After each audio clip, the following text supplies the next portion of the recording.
All right, so the new mulligan rules are in place online, and what I'm hoping that means is that we can mulligan a little bit more, or at least, I don't know about mulligan more aggressively, but say play the deck with the idea that mulligans will be more recoverable. So we'll find out if that's the case. To test it, I've actually cut a land and gone from 32 to 31 lands. And that's where I ended up putting the Kaya slot in.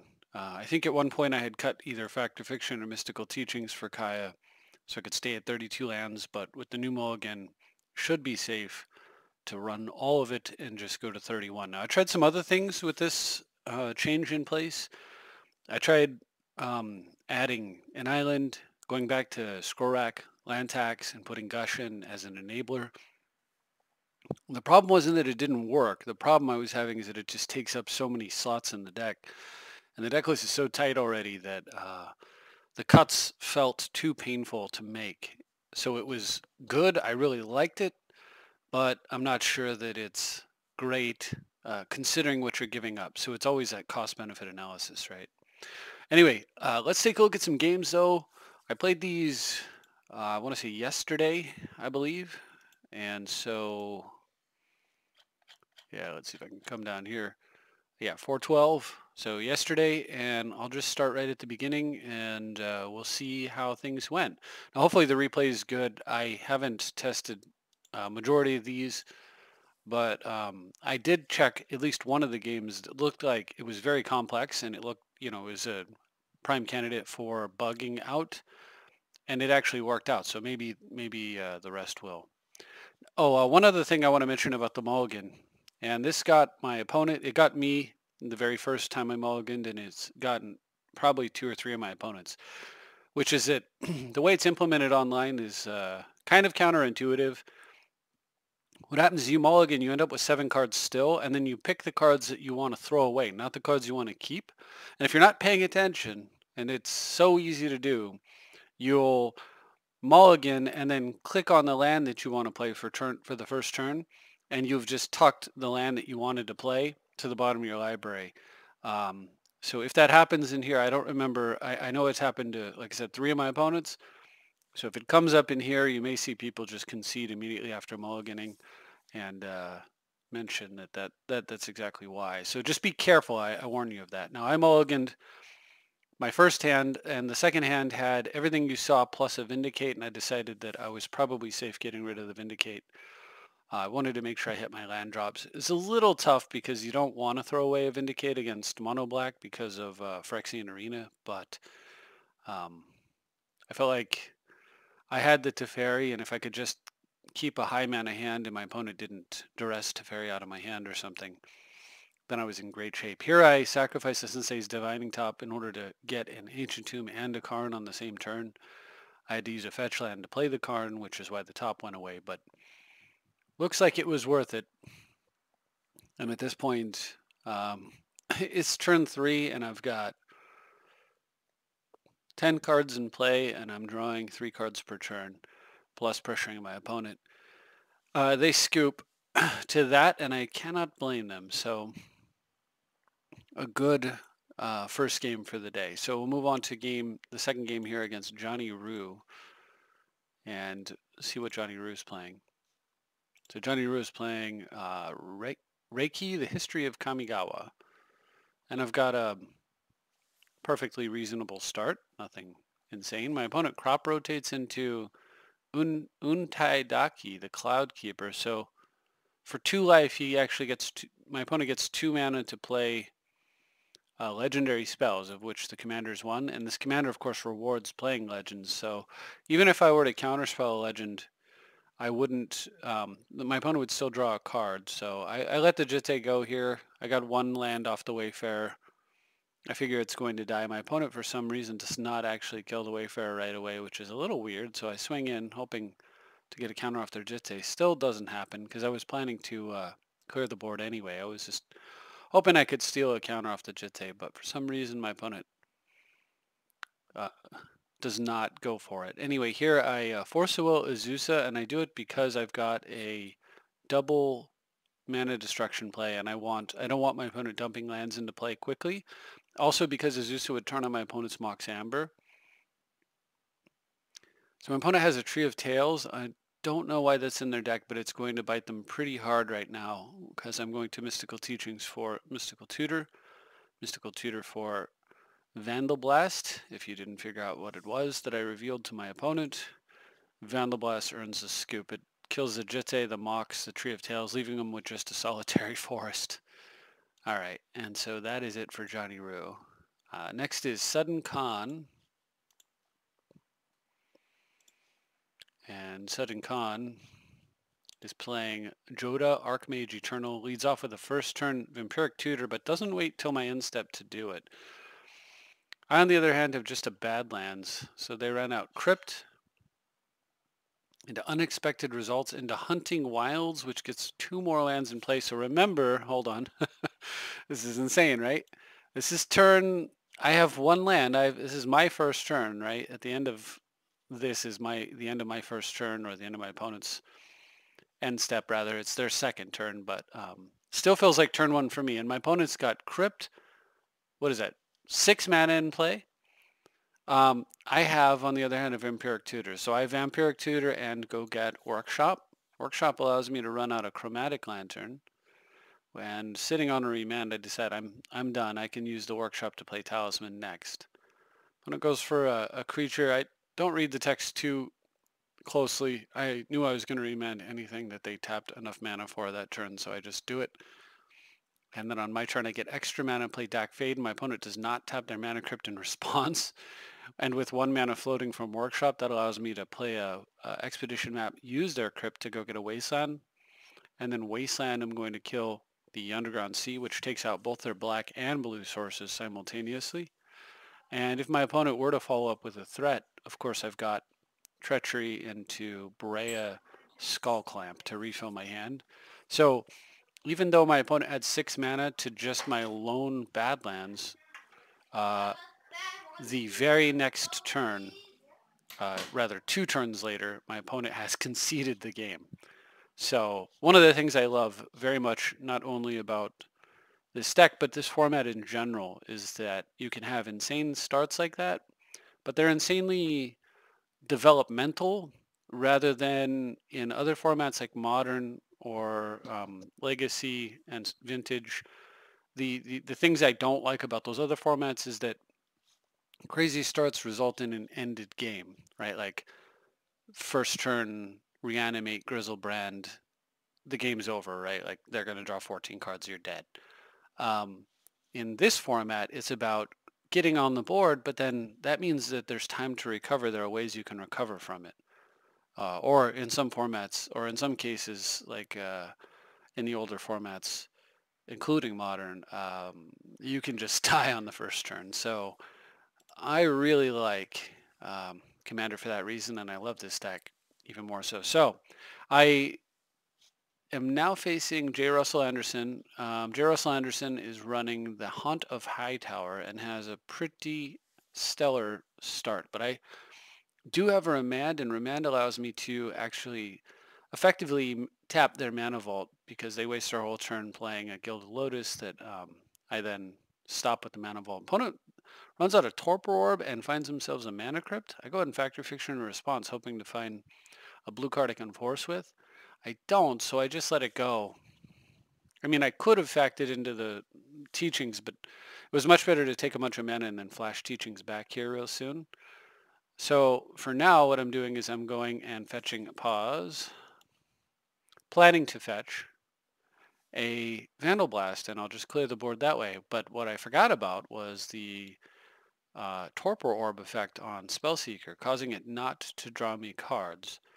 So I felt pretty stupid running it out right there. When what I should have done was probably focused on teaching flashback so that I could get the Vandal Blast. So now, what am I going to do? Well, my opponent's going to try to Mind Shatter me. I do have Force of Will. At least I saved it for that. I suppose in hindsight, it was a good thing that I didn't force earlier. And Jace finds me Dak Faden right after my opponent plays a Lotus. I'll snag that Lotus, fabricate into a Winter Orb, attack with 2 but not 3 creatures. In case my opponent gets a creature I need to block that has haste from Lightning Greaves, I want to protect my Planeswalkers. So next turn I'm able to Dack and Jace further into my deck. And then I'm pretty sure here what we're missing, because my opponent scooped here, but what actually happened was I think this was the turn that I actually Yogg-Willed, and before I could even start doing all the things that I planned to do with the Yawgmoth's Will, my opponent just gave up, and then that's why that kind of glitched out on the very last turn there. But kind of a nice, again, another game where we flipped the script. My opponent's way ahead, and then still managed to use the tools in the deck to turn things around. So J. Russell Anderson decides to play me again, perhaps indicating a sense of me getting lucky, or perhaps they just like a challenge. Either way, I think it's pretty cool that they jump right back into another game with me. So this time, Krenko Mob Boss is the commander. So maybe it was more like, hey, I got to bring my good deck. It's hard to say what people are thinking exactly, but I always find it interesting to speculate. Anyway, opponent has a Mana Vault again. This time I'm able to disenchant it, and as opposed to using a remand to deal with it. My opponent then rushes out some goblins and goes face, revealing a mana drain. Unfortunately, I'm going to have to shuffle that away if I want to hit my land drops, and I do. Opponent then runs out a Goblin Rabble Master. This is getting pretty scary. So I'm going to have to chump block here. My life total is in too much danger and go get a Workshop. And of course now I'm going to run out Gilded Lotus and copy it in order to Mind Twist my opponent's hand. So as bad as the situation is, I'm just hoping to keep it from getting worse. Remember, there's a Krenko hiding in this opponent's sideboard as well. But I am able to rush out quite with double Gilded Lotus, quite a bit of plays. I Vandal Blast away my opponent's Swiftfoot Boots, Brainstorm and Mystical Tutor. I Mystical Tutor for a Toxic Deluge. I get my commander down, Sensei's Divining Top, and I still have 2 mana up, so I can gain 4 life. So the idea here is I want to block 3 things, sack the Thopters, gain 4 life, or 5. What is it, 5? Excuse me, 5 life.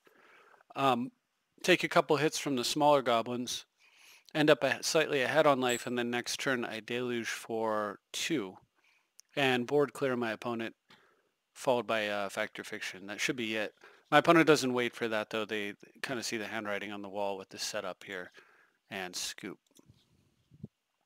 So very cool stuff there. I thought that was neat because I was on the ropes for a moment before I was able to put it all together with that Gilded Lotus turn and the following turn. So next game I'm playing against Ototop. And Ototop is running Zur the Enchanter, a pretty hardcore commander. But they've got a very slow start, and I have Imperial Seal pass. Opponent's running out Sensei's Divining Top. Their start is very, very slow for Zur. Of course, I go get Crypt. I'm going to disrupt their mana development, and it looks like my opponent is mana screwed, potentially. They miss a land drop here. I don't know if that's because they were holding one and they just don't feel like playing anymore or what, but my opponent just gives up, and that's all she wrote. And the nice thing is I had that Vedalken Shackles against her, so I was able to, next turn get the Shackles down, and then it's very, very hard for them to leverage her until the Shackles are gone, or addressed at the very least, like with something, say, like a Pithing Needle. So from there, I kind of don't have to worry about their commander at all, and I can play a different game, which focuses on card advantage and mana advantage. I was already ahead on mana, I just needed to catch up on cards, but invalidating their commander was a good start, would have been a good start, and it would have really just mattered if I could have kept them from getting a Necro into play. But they don't want to play it out, and I don't blame them. So next game is against Man Bear Pig 602, and this person's running Najila. So I have to mulligan, but I decided to keep, I actually tuck a land. I keep just this Soul Ring Expedition map start. End up top decking a land here, which is fine. And I run out of Stoneforge Mystic with a Merchant Scroll to protect him via Force of Will. And my opponent, despite having access to all 5 colors, well, oh, it looks like they're missing white. I take that back. Either way, though, my opponent looks at the board state and decides to give up. Doesn't even wait to see what I get, which was interesting. Um, I'm not sure, like, I don't know, I guess they assume I would get something horrible and it didn't matter, or what. I'm not really sure, but you know, hey, I'll take it. All right, Flame Shots is the next opponent. I did have to mulligan here. You can see the mulligan situation kind of helping out a bit, getting rid of the clunkier starting hand cards and allowing me to keep hands that if it was losing a card at random would be potentially much worse. Anyway, so I've got an excellent start here off of a 6-land hand or a 6-card hand, where I'm going to start generating card advantage once again, or you know, via Crucible Worlds here. So I'm already with that Bloodstained Mire. I've already made up for the card that I mulliganed away, and everything after this is just profit. Opponent Trinket Mages into a Soul Ring, not a Crypt, which means that I have time to address it potentially. We'll see how this goes. I'm going to get a Trinket Mage, run out a Soul Ring of my own, give my opponent some more life with their Grimm's Heart or Gorham's Heart. Golem's Heart? Yeah, Golem's Heart. All right, so I then play a Seal of Cleansing. Opponent plays their Soul Ring. You get one shot at using it, most likely. Run out a Joyro, which is going to draw them a card when they play Historic spells. I'll trade Trinket for Trinket here, and I'm going to smoke their Soul Ring very soon. But I'm in no rush. I can sack it any time. So let's just see how things play out. I'll kill it before, if I end my turn and they're going to be able to untap it, then I'll go ahead and take it out. But any time before then, and I can just leave it sitting there and play. So I decided to go Treachery on their Joyra, which would have allowed me to float some mana, resolve the Treachery, untap all 5 of my lands, play my commander, draw a card off of that, vindicate my opponent's island, Seal of Cleansing away their crypt, and pass. But right on the Treachery, my opponent just scoops. So, and then Ototop jumps back into a game with me. So we'll see how that goes. And are they playing the same commander or not? Oh, this time it's Tatyova Benthic Druid, and they lead off with first turn Soul Ring. So, opponent's got the best turn 1 you can have, or one of the best. Into a turn 2, Kefnut the Mindful. As for me, I've got a Grim Monolith. A little bit strange. Why would I have mulliganed into this? I'm not quite sure. Or why did I tutor into this? I'm not quite sure. Oh, I see. I tutored for Dak Faden, in order to put this all together. So I finally get Dak down. I steal their Soul Ring. And although my opponent has a ramped out Kefnut on turn 2 into Tatyova on turn 3, I figured they can attack and kill Dak Faden here as well. I guess with them having lost 2 mana and me gaining 2 mana here, they feel like this is not worth fighting about, so they just scoop. I'm not really sure, but certainly it wasn't going to be great for them if on the next turn I use, surely they attack Dak Fade. Oh, hiccups, excuse me. They'll draw an extra card off Tatyova, or 2, depending on if it's a fetch land. Make some play, but if their play isn't too significant, then I get to play my commander, get a free land, kill Tatyova, play Winter Orb and lock them down, and I have artifact mana to their none. So I agree with Ototop there that they were in lots of trouble, but I do think that was a little bit of a premature scoop, but that's their prerogative. Anyway, Ox Cannons next is playing, so another Krenko player here. And I've got a first turn Enlightened Tutor, but I decided not to use it, and I lock into Mana Crypt anyway, which is fantastic. And I don't use it because I was hoping to get blue so that I could, I was hoping to get either blue or white, and I wasn't sure which color I needed, and so I didn't really want to use white and end up with my only lands being something like a scrub land and a bad land. It didn't feel like a good idea. So here I use Spellseeker to go get Mana Drain because I have Remand in my hand. Opponent plays Goblin War Drums, and I'm not going to do anything about that. Your non-existent creatures can have all the menace that they want. And on my turn, so at the end of their turn, I tutor for Soul Ring, and then on my turn, I twist their whole hand away and pass. If my opponent top decks a land and goes land Cranko, then that's the end of their turn, and I'm just going to take it off the table, and from there, this game is completely over. My opponent doesn't even have that and just scoops. Fair enough. Next is Zurge8151, who plays 2 games against me as well. I think with different decks, trying out different things, if I remember right. First one is Karn Silver Golem. Oh, and they just scoop. Okay, so perhaps it was a case of a mismatch. Oh, I remember what the deal was. This person seemed to be like, oh, your commander's too good. I don't want to play against you. If this is the same person I'm thinking of. Adeliz the Cinder Wind. No, I guess not. All right, so maybe they just didn't want to play the Karn versus Breya match, and I can again understand that because it's fairly mismatched. So they just start a new game using this Adeliz the Cinder Wind, and okay. So against them, I go get Skull Clamp because I've got a hand that does a really good job ramping, but it looks like it's going to run out of fuel. And I take a little pause on development because of my opponent's double island up over there. And I just sneak out a Skull Clamp. If they were to counter it, then I was going to get Crucible, which was more important. They don't, so I just cheat out Sword of Feast and Famine. Try for a Crucible after they tap some mana. It sticks, so I go ahead and equip Stoneforge and send in. Opponent has a high incentive to block here, which they do. I think that was correct, not giving me extra mana to run out my commander. They then play Electro Dominance, which draws me a couple cards, but allows them to cheat a Venser out and bounce Sword of Feast and Famine, which is a little odd considering I have no creatures in play whatsoever. Anyway, for my turn, I'm going to go ahead and snag their commander and run out a Gilded Lotus for extra mana, as well as a Dovin, and I'm going to equip Skull Clamp to their commander and pass. Opponent Izzet charms their commander away, which I figured I don't get the cards for Skull Clamp because it goes to their command zone, not the graveyard. I ponder and shuffle, seeing 3 cards that I don't particularly care about. Dovin draws me 2 cards using Skull Clamp. I then go for Breya. My opponent has a Disdainful Stroke.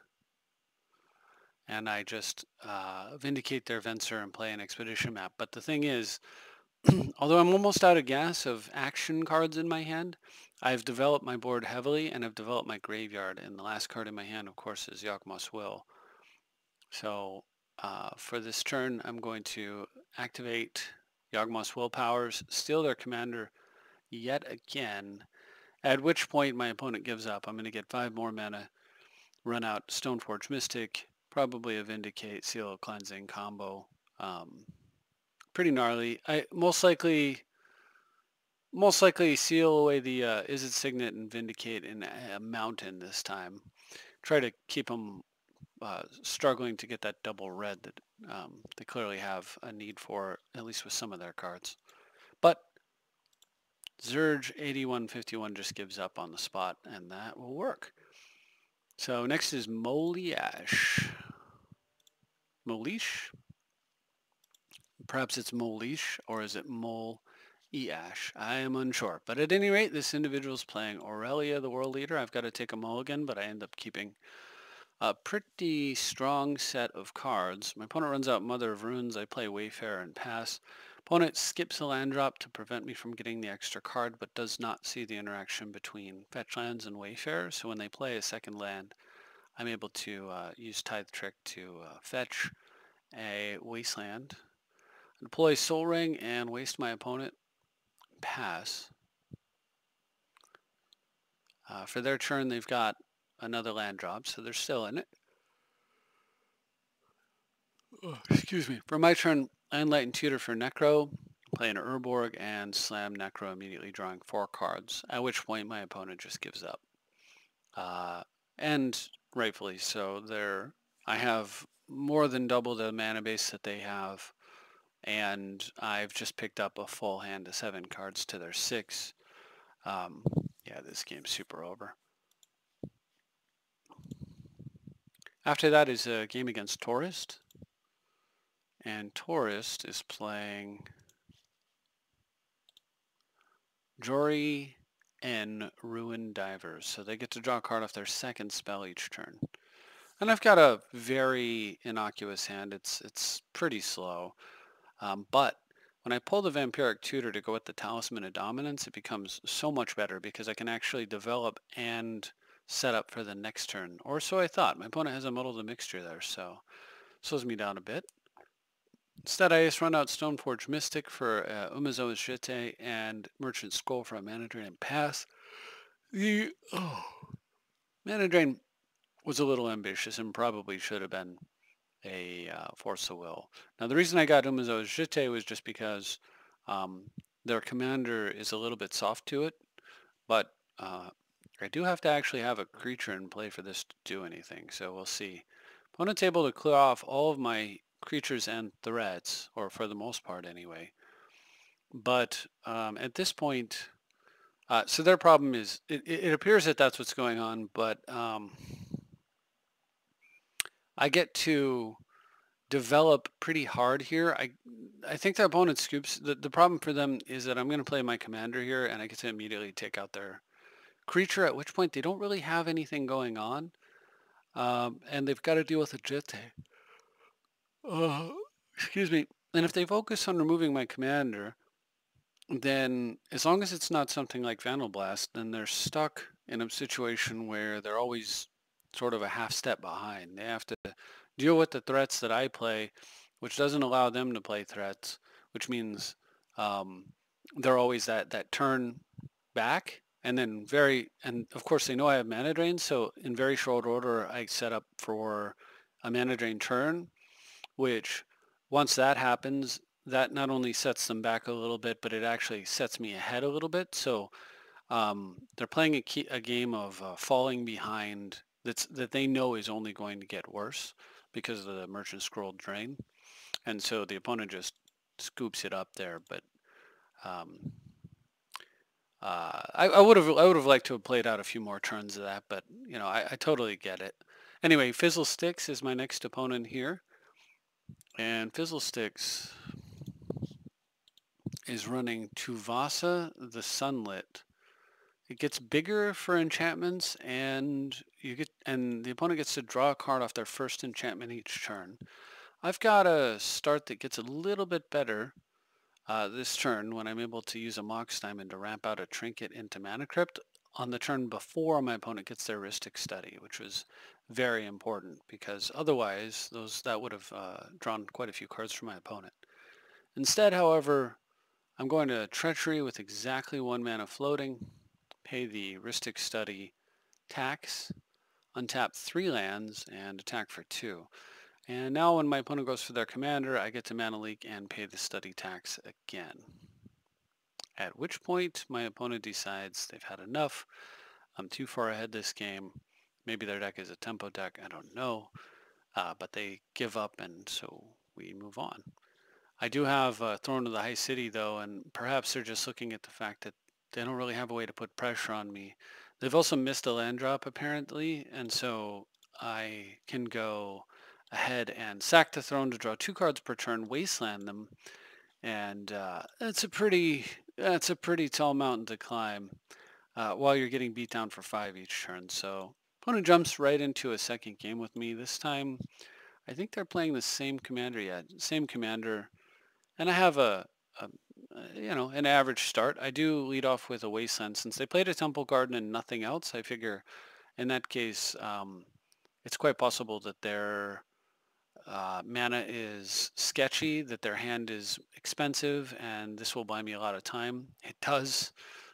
They miss a land drop. I get turn 2 Dark Confidant, and then turn 3 they've missed 2 land plays, and I get to go Grim, Talisman, Demonic, strip mine my opponent, leaving him with no lands against the Dark Confidant, and a Breya about to come down on the next turn. Opponent just scoops on the spot. It's always nice to I just had the read if they're going to lead off with an untapped Temple Garden and no play, That either means crop rotation or something like tithe, but I didn't get that feeling. I don't know what it is, but my feeling was that they were probably sitting on something like Path to Exile or Swords to Plowshares.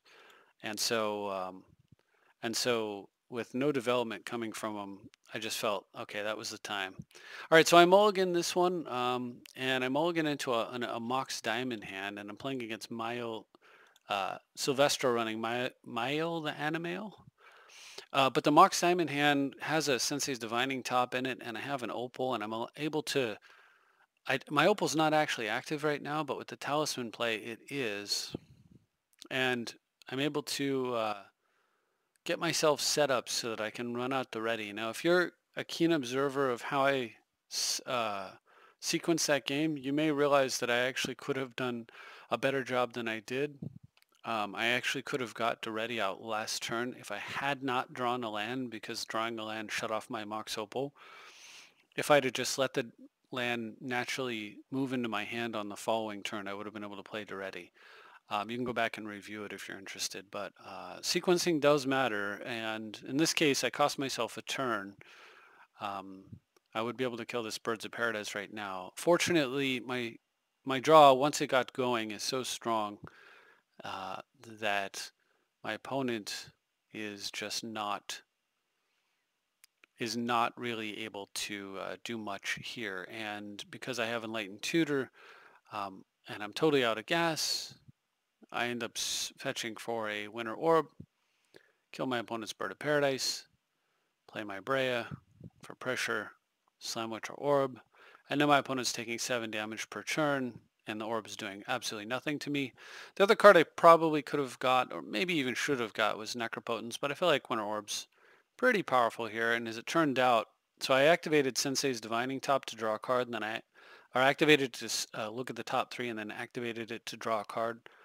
In response, I resolved the card draw, and then I used Enlightened Tutor with the look effect of Sensei's Divining Top on the stack. So what ends up happening is I Enlightened Tutor for the card I want, then I took a peek and I put it on top of 2 other cards so that the card I wanted next was also the next draw.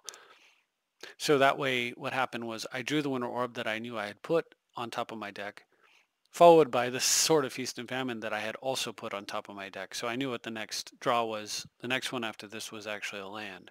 But by stacking them in that order, of course, I'm able to apply tremendous amount of pressure here.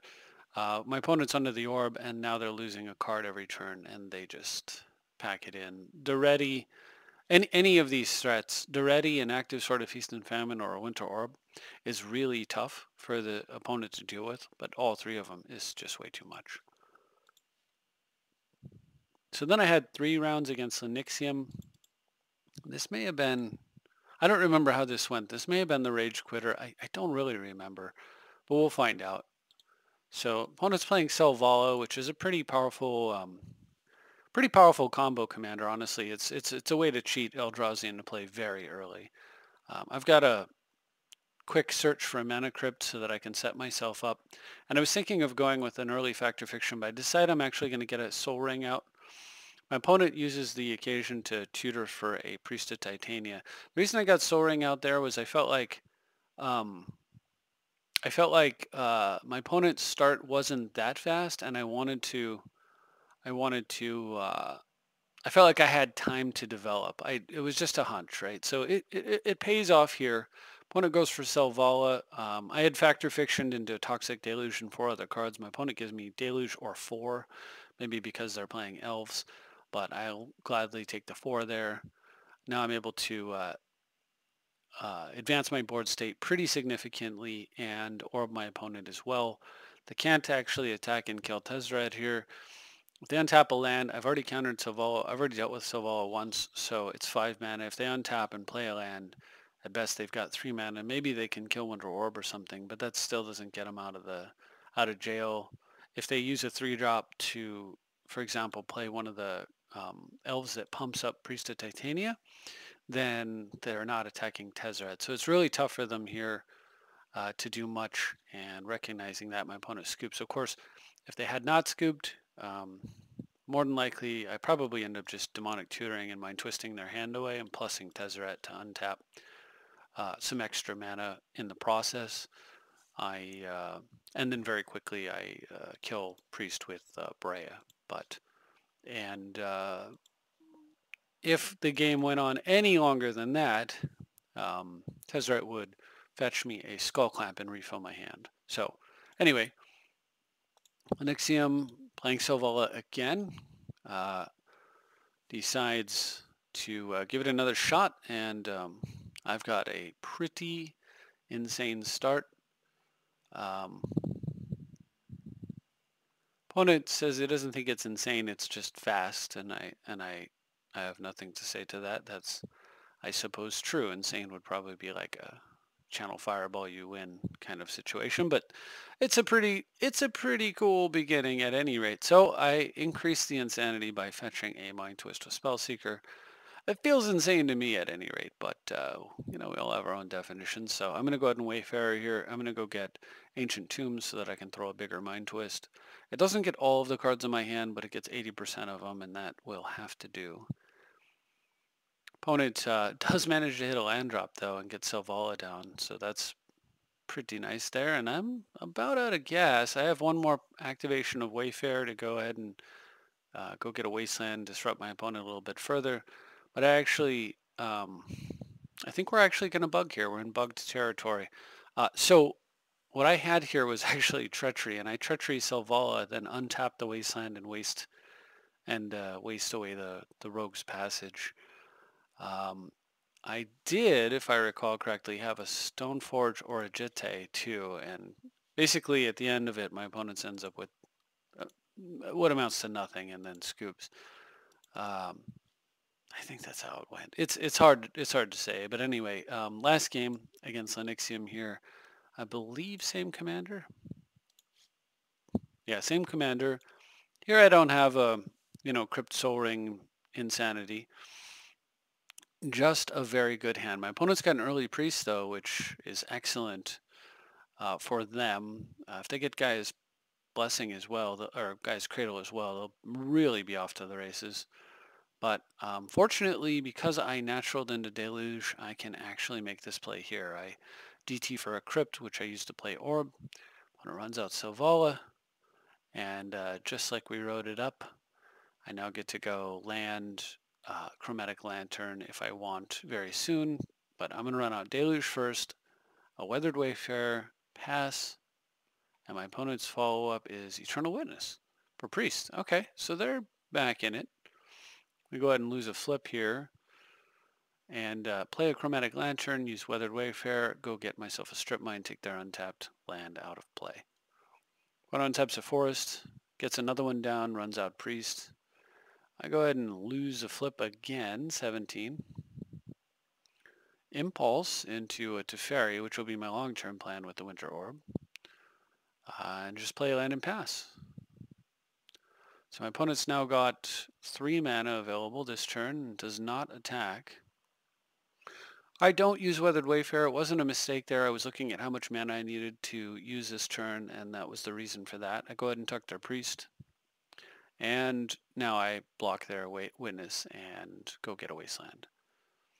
Opponent does have an untapped target for me, so that's real nice. We'll go ahead and draw a card off Teferi, take out the Nixtos, and run out a Dovin, grabbing a life and ending the turn. So get to untap, throw into the High City and Tundra. I choose those two because they tap for mana of any color anyway, so I might as well have the land that has more utility. Opponent plays a Selvala. I'm going to go ahead and untap an island and for the turn and draw a card off Teferi. Of course, I have Imperial Seal, and that's, I could have taken a card of my choice, but what I really want here is just Breya. I want to draw a card off of that, thanks to Selvala, and then remove the Selvala from play. I also have, I believe, one mana floating exactly, and I Imperial Seal here, and then kill the Selvala. Don't remember what I sealed for, but at this point, my opponent scoops, so yeah, it's over. And I mean, the game is, in fact, over. So that was pretty cool. Way to use Winter Orb against an Elf deck And finally, I have So Dang Russ. So Dang Russ. So Dang Rus. Anyway, this individual is running Polukranos World Eater, and if I remember right, this was a game that was extremely long and does not break. I think this is the one I actually tested. So I've got an early fast start with a seal of cleansing to help ensure that my opponent does not have a comparably fast start either. Oh no, I guess not. I guess this was just beatings and my opponent's scoops. Okay, well that'll work too. As you can see, I wasn't necessarily in great shape here, but it certainly wasn't bad. I'm not going to use seal of cleansing unless on the Greaves, unless they're going to put it on something that matters. Otherwise, I'm going to hold it for like a soul ring or a Sylvan Library or something. The idea was to go get a Urborg or another source of double black and get that Necro into play as soon as possible. Meanwhile, I guess I probably just end up Spellseekering for Demonic Tutor. Probably, I guess what I would do is Spellseeker for DT, Demonic Tutor for Guild of Lotus, and then Guild of Lotus off the workshop into a Necro and go to town. It's probably how that would have ran out. But anyway, that is the last game. I guess that was the one. I guess that wasn't the one that I was thinking of, but hopefully you enjoyed it. When I was playing with some of the other, I was trying the kind of playing with the mulligan and the land tax and all that other stuff. I had a few because he had a loss here. And I had one there. These were both 2 days ago. A third one. Yeah, so 3 losses in the same day. So that didn't work out. It just went back to the tried and true, and as you saw, it worked out very smoothly. You really want to be able to play. You should theoretically be able to play this deck all day and not lose at all. I think the win rate is plus. It's upwards of 95%.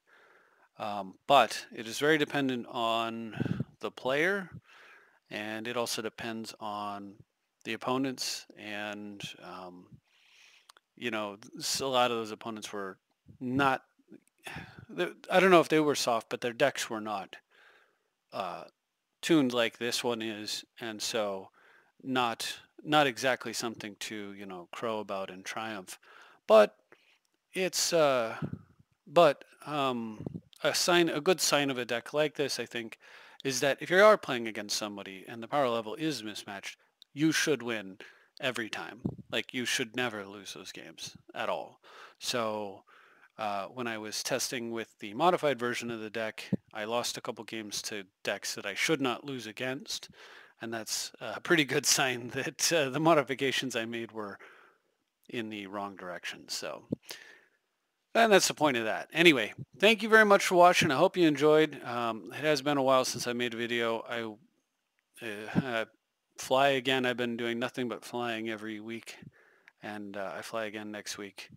So all over the place throughout the country for work, but I do try to keep the content up when I can. So appreciate it. Let me know what you think in the comments, and keep an eye out because I'm looking at the next set and I see a few cards. There is one card that massively stands out to me as potentially incredible, and not just incredible for the deck, but an also incredible threat to the deck. So if you've seen any spoilers, I'll let you guess as to which card that is. Otherwise, there are a few others that are worth testing, but I'm not sure will be long-term for the deck because they're all value cards, but they might not be enough of an impact and may not push the direction this deck tries to push games in. It's not just about having value, it's about having a game plan and having everything work towards that game plan. But if you've got access to spoilers, I won't mention where in case I'll get in trouble, but take a look and see if you can guess which card I was talking about, the one that is both a potential tool for this deck as well as a potential threat. And other than that, thank you very much for watching. I'll see you next time.